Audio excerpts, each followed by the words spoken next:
ముంబైలో 2017 కన్నా కూడా ఎక్కువ సీట్లు గెలుచుకొని బీజేపీ సింగిల్ లార్జెస్ట్ పార్టీగా ఎమర్జ్ అయింది. 226 సీట్స్ అంటే 89 సీట్స్ మీకు బీజేపీ గెలుచుకుంది. 29 సీట్స్ ఏక్నాథ్ షిందే వర్గం, శివసేన ఏక్నాథ్ షిందే వర్గం గెలుచుకుంది. అంటే ఈ రెండు పార్టీలే కలిసి 118 సీట్స్ గెలుచుకున్నారు. ఇక మీకు కాంగ్రెస్ పార్టీ 24 సీట్స్ గెలుచుకుంటే మీకు ఉద్ధవ్ ఠాక్రే షిందే వర్గము ప్లస్ మీకు ఉద్ధవ్ ఠాక్రే శివసేన ప్లస్ ఎన్సీపీ కలిపి 72 సీట్స్ గెలుచుకున్నారు.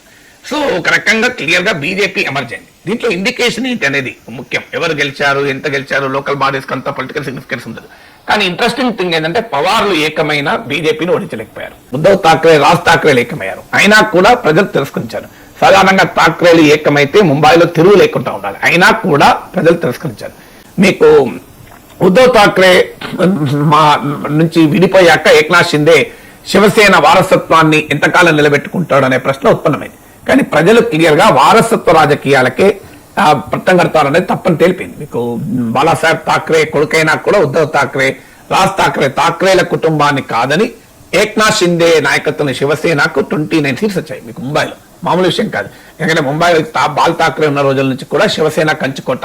మీకు మీరు అన్నట్టు 28 ఇయర్స్ గా శివసేన చేతుల్లోనే ఉంది. 2017 లో కూడా శివసేన ఆధిపత్యం ఉంది. సో అందువల్ల ఠాక్రేలు ఏకమైనా కూడా శివసేన వారసత్వాన్ని కంప్లీట్ గా నిలబెట్టుకోలేకపోయారు. అంటే ప్రజలు సాధారణంగా బాలాసాహెబ్ ఠాక్రే కొడుకు కనుక ఉద్ధవ్ ఠాక్రేనే ప్రజలు శివసేన నాయకుడిగా భావిస్తారని అనుకుంటారు. మహారాష్ట్రలో అసెంబ్లీ ఎన్నికలు, లోక్సభ ఎన్నికలు, ఇప్పుడు మళ్ళీ స్థానిక ఎన్నికలు, ఈ 3 ఎన్నికల్లో ఏమైంది ఏంటంటే ప్రజలు పూర్తిగా వారసులకే పట్టం కట్టడం లేదు అని. ఇది very serious message for all the regional parties.